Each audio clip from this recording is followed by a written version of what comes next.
Well, the teabagging is all over, except for the cleanup. And that will be my last intentional double entendre on this one, at least until the end of the segment. Our number 2 story tonight, the sad reality behind the corporate-sponsored tea parties.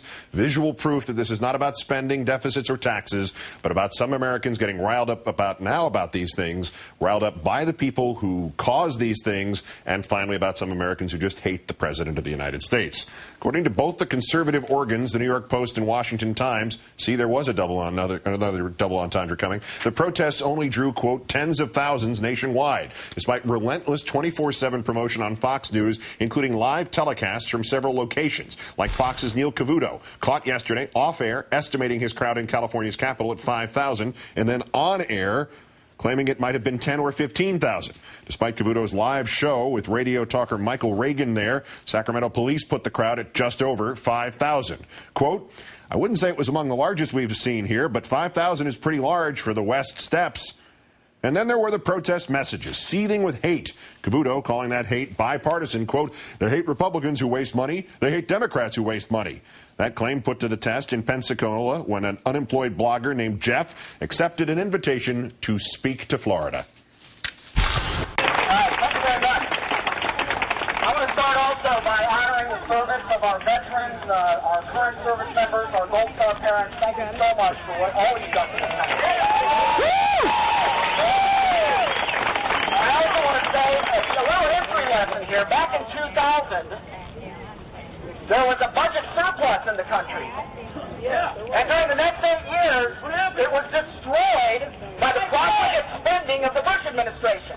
And so here we are today in a situation where we ask you this: cheer if you make less than $250,000 a year. Just cheer.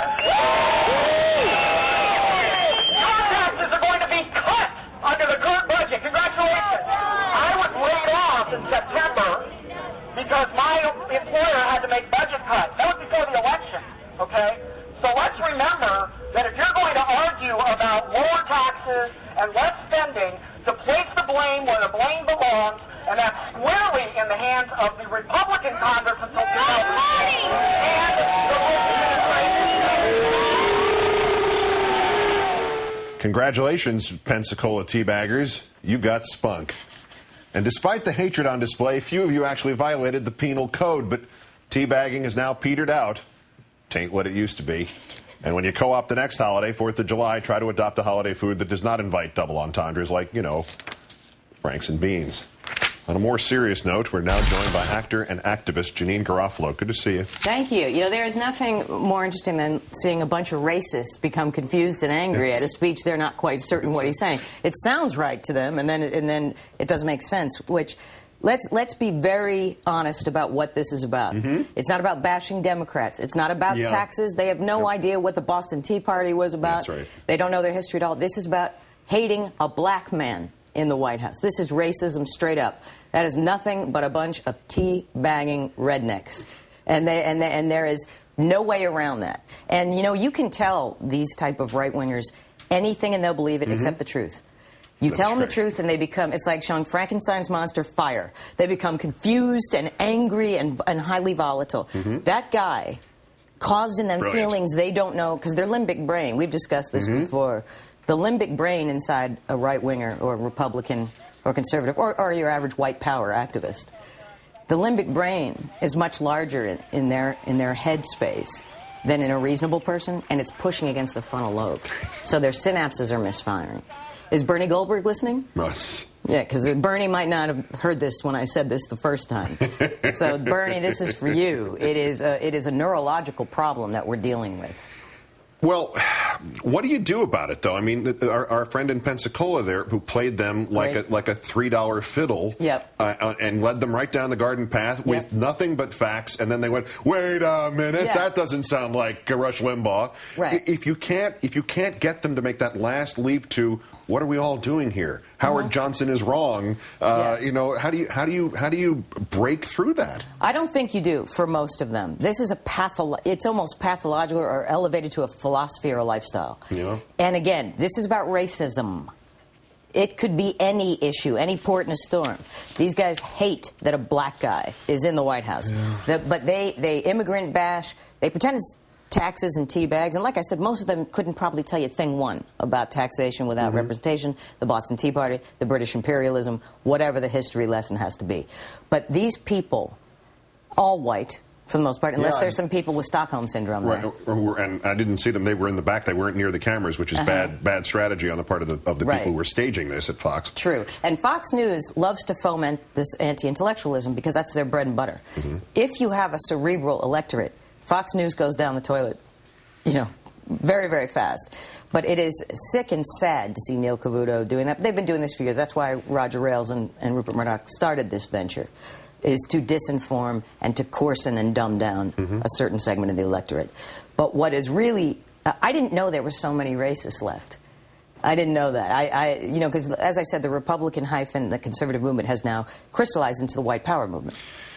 Is that not a bad long-term political strategy? Because even though your point is, terrifying that there are that many racists left, the flip side of it is there aren't that many racists left. They're the minority. I mean, literally tens of people showed up to this thing across the country. But if you spear your television network or your political party towards a bunch of guys who are just looking for a reason to yell at the black president, eventually you will marginalize yourself out of business, won't you? Or at least there's no shortage. Here's what the right wing has there's no shortage of the natural resources of ignorance, apathy, hate, fear.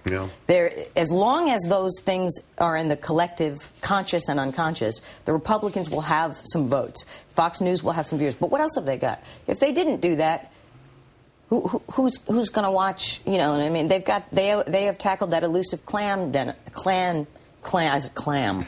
The clam demo. The 18 to 35 clam demo. Clan with a K demo. But, who else is Fox talking to? I mean, what is it? Urban, older white guys. Yeah. And the girlfriend, and, the women who suffer from Stockholm Syndrome again. There's a lot of Stockholm Syndrome is what I'm saying, ultimately. What else you want? What else you got? What do you want to know? What happens if somebody who's at one of these things hurts somebody?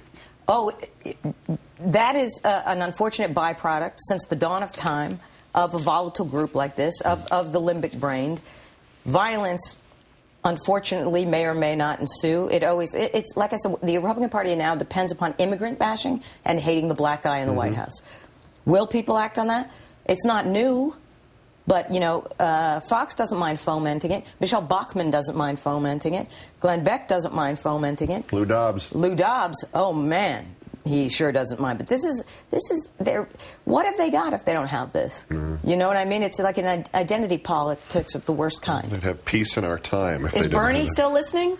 Bernie doesn't listen. Bernie G? Bernie listened for about 2 minutes last week. And that was it. That was his he doesn't watch your show? No. I meant in general. That was his year's contribution to the actual political I was hoping I could move up the rung from 5 to at least 3. Janine Garofalo, number 5. Comedian, actress, political activist, and the expert on the limbic brain. Great thanks as always. Very much thanks to you.